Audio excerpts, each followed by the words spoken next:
Well, welcome to this devotion. I'm George Fuller, the pastor at Wendell Christian Church, and I hope that you have had a beautiful Advent season, have gone through the celebration of Christmas and the birth of Christ, and have found some hope as the days in our part of the world are turning longer and brighter.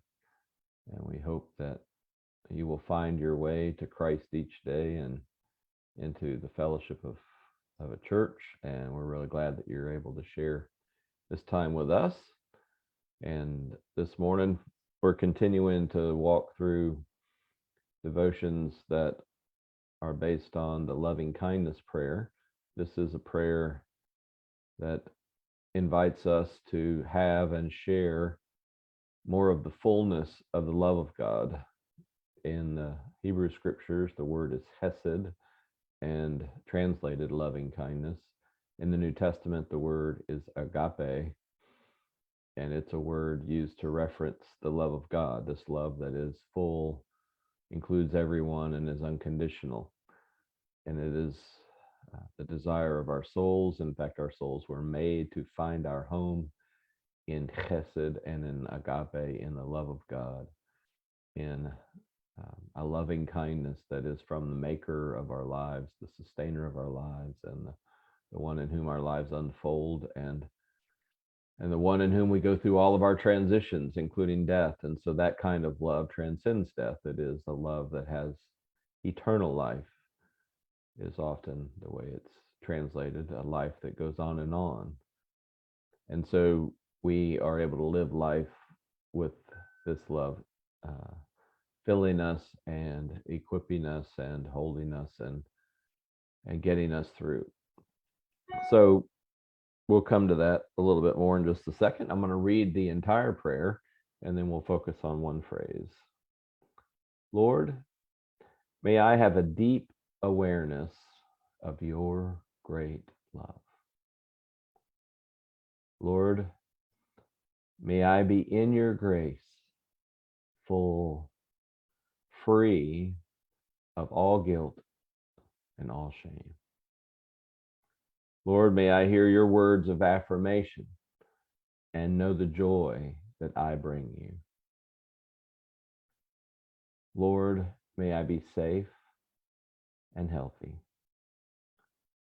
Lord, may I experience your peace and joy in the midst of each day's challenges. Lord, thank you for my life.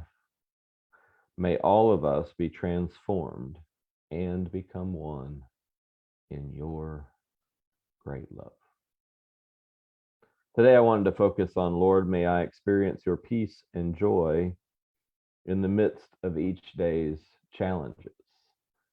I was reading and reflecting on that, and today is the 44th wedding anniversary with my wife, Tammy.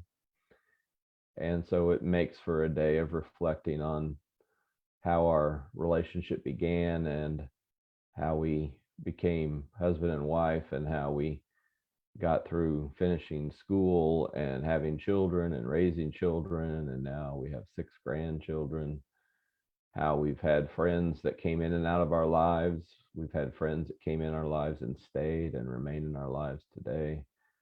We've journeyed through a handful of congregations where we've had church families who have brought us through everything in that season of our lives. And as I began to reflect, the thing that dawned on me was that the number of people, not only that created Tammy and I and gave us our lives until we met, but the number of people that have come in and through our lives and remain in our lives are really the reason that we trust the love of God, that we are able to have confidence that whatever lies ahead will be faced with what we need.